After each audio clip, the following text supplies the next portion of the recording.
ಬೀದರ್ ಅನ್ನು ರಾಜ್ಯದ ನಂಬರ್ 1 ಜಿಲ್ಲೆ ಆಗಿಸುವ ಸಂಕಲ್ಪ ನನ್ನದು. ಹಳ್ಳಿಕೇಡ್ ಬೀದಲ್ಲಿ ಜಿಲ್ಲಾ ಉಸ್ತುವಾರಿ ಮಂತ್ರಿ ಈಶ್ವರ್ ಖಂಡ್ರೆ.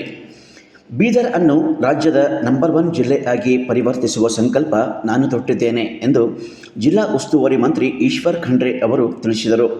ತಾಲೂಕಿನ ಹಳ್ಳಿಕೇಡ್ ಬೀದಲ್ಲಿ GS ತೀರ್ಥ ಕಲ್ಯಾಣ ಮಂಟಪದಲ್ಲಿ ಕಲ್ಯಾಣ ಕರ್ನಾಟಕ ಅನುದಾನ ರಹಿತ ಖಾಸಗಿ ಶಾಲಾ ಆಡಳಿತ ಮಂಡಳಿಗಳ ಸಂಘದಿಂದ ಅಖಿಲ ಭಾರತ ವೀರಶೈವ ಮಹಾಸಭಾದ ರಾಷ್ಟ್ರೀಯ ಅಧ್ಯಕ್ಷರಾಗಿ ಅವಿರೋಧ ಆಯ್ಕೆಗೊಂಡ ತಮಗಾಗಿ ಏರ್ಪಡಿಸಿದ್ದ ಅಭಿನಂದನಾ ಸಮಾರಂಭದಲ್ಲಿ ಸನ್ಮಾನ ಸ್ವೀಕರಿಸಿ ಅವರು ಮಾತನಾಡಿದರು. ಈ ಸಂದರ್ಭದಲ್ಲಿ ರಾಜೇಶ್ವರ ಶಿವಾಚಾರ್ಯ ಮಹಾಸ್ವಾಮೀಜಿ ಮತ್ತು ಶ್ರೀಪತಿ ಪಂಡಿತಾರಾಧ್ಯ ಮಹಾಸ್ವಾಮೀಜಿ ಜೊತೆಗೆ ಕೇಶವರಾವ್ ತಳಘಾಟ್ಕರ್, ಗುಂಡಯ್ಯ ತೀರ್ಥ ಮತ್ತಿತರರಿದ್ದರು.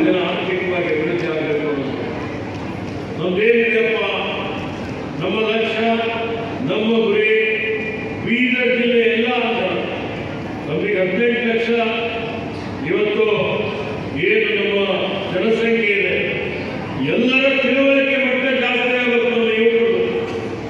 ನಮ್ಮ ಯುವಕರು ಇವತ್ತಿನ ದಿವಸ ಸಂಪಾದನೆ ಮಾಡುವಂಥ ಶಕ್ತಿ ಮಾತ್ರ ಜಾಸ್ತಿ ಆಗಬೇಕು.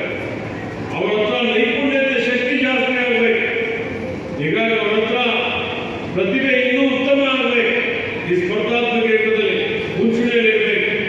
ಆ ರೀತಿಯಲ್ಲಿ ನಾವು ನಮ್ಮ ಜಿಲ್ಲೆ ಜನರಿಗೆ ತಯಾರು ಮಾಡಿ ಎಲ್ಲರೂ ಇವಾಗ ಸರಿ ಸಮಾನವಾಗಿ ಅಭಿವೃದ್ಧಿ ಆದರೆ ಇದು ಬಲಿಷ್ಠವಾದಂತಹ ಜಿಲ್ಲೆ ಕಲ್ಯಾಣ ಕರ್ನಾಟಕದಲ್ಲಿ ಅಷ್ಟೇ ಅಲ್ಲ, ನಮ್ಮ ರಾಜ್ಯದಲ್ಲಿ ನಂಬರ್ 1 ಜಿಲ್ಲೆ ಮಾಡಬೇಕು ಅನ್ನೋದು ನನ್ನ ಸಂಕಲ್ಪ. ಹೀಗಾಗಿ ಇವತ್ತು ಈ ಒಂದು ಕೆಲಸ ಇದೆ, ಬಹಳ ಮಹತ್ವದಾದಂಥದ್ದಿದೆ. ಅದಕ್ಕಾಗಿ ಶ್ರಮ ಮಾಡ್ತೇವೆ, ಅದಕ್ಕಾಗಿ ಹೋರಾಟ ಮಾಡ್ತೇವೆ, ಅದಕ್ಕಾಗಿ ಯಾವಾಗಲೂ ನಾನು ನಿಮ್ಮ ಜೊತೆ ಇದ್ದೀನಿ ಅನ್ನುವಂಥ ಒಂದು ಭರವಸೆಯನ್ನು ವೇದಿಕೆ ಮುಖಾಂತರ ಕೊಡ್ತಾ ಇದ್ದೇನೆ. ಹಾಗೆ ಇವತ್ತು ಸಮಯ ಬಹಳ ಆಗಿದೆ, ಅನೇಕ ವಿಷಯಗಳು ತಾವು ಪ್ರಸ್ತಾಪ ಮಾಡಿದ್ದೀರಿ. ಬೀದರಿಂದ ಹೆಚ್ಚಿನ ಅಭಿವೃದ್ಧಿ ಆಗಕ್ಕೆ ಎಲ್ಲರೂ ಕೈಗೂಡಿಸಬೇಕಾಗ್ತದೆ. ನಾನು ಒಂದೇ ಮಾಡ್ತೇನೆ ಅಂತ ಹೇಳಿದ್ರೆ ಅಲ್ಲ, ಇಲ್ಲಿರುವಂಥ ಎಲ್ಲರೂ ಈ ಕ್ಷೇತ್ರದ ಮಾಜಿ ಸಚಿವರಾದಂಥ ರಾಜಶೇಖರ್ ಕಾಗಲರವರು, ಈ ವಿಧಾನ ಪರಿಷತ್ತಿನ ಸದಸ್ಯರಿದ್ದಾರೆ, ಇಲ್ಲಿನ ಶಾಸಕರಿದ್ದಾರೆ, ಈ ರಾಜ್ಯದ ನಮ್ಮ ಜಿಲ್ಲೆ ಎಲ್ಲ ಶಾಸಕರು, ಎಲ್ಲ ಸಂಸದರು ಎಲ್ಲರೂ ಸೇರಿಕೊಂಡು ನಾವೆಲ್ಲರೂ ಒಗ್ಗಟ್ಟಿನಿಂದ ಪಕ್ಷಾತೀತವಾಗಿ ಇವತ್ತು ಪ್ರಯತ್ನ ಮಾಡಿ ಈ ಭಾಗದ ಅಭಿವೃದ್ಧಿಗೆ ಕಂಕಣಬದ್ಧರಾಗೋಣ. ಪೂಜ್ಯ ಗುರುಗಳ ಆಶೀರ್ವಾದಗಳನ್ನು ಪಡೆಯೋಣ. ಇವತ್ತು ಸಮಾಜವನ್ನು ಕೂಡಿಸುವಂಥದ್ರ ಮುಖಾಂತರ ಎಲ್ಲರನ್ನೂ ಜೊತೆಯಲ್ಲಿ ತೆಗೆದುಕೊಂಡು ಹೋಗಲಿಕ್ಕೆ ಪ್ರಯತ್ನ ಮಾಡೋಣ ಅನ್ನುವಂಥ ಒಂದು ಮಾತನ್ನು ಹೇಳಿ, ಇವತ್ತೇನು ತೀರ್ಥ ಪರಿವಾರದವರು ಇವತ್ತೆಲ್ಲ ರೀತಿಯ ಬಹಳ ಸುಂದರವಾದಂಥ ಭವ್ಯವಾದಂಥ ಕಲ್ಯಾಣ ಮಾಡ್ತಾರೆ.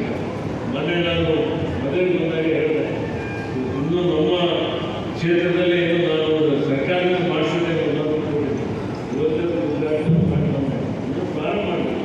ಉದ್ಘಾಟನೆ ಅವಾಗೇ ಮಾಡಿದ್ದೇವೆ, ಇವತ್ತು ಪ್ರಾರಂಭ ಆಗಿರಲಿಲ್ಲ. ಒಂದು ರೈತ ಭವನ ಅಂತೇಳಿ ಹತ್ತಿಕೊಂಡಿದ್ದು ಒಂದು ಭವನ ಕಟ್ಟಿದ್ದೇನೆ. ಇದು ಕಲ್ಯಾಣ ಮಂಟಪವು ಭಾಳ ಇವತ್ತು ಸುಸಜ್ಜಿತವಾದ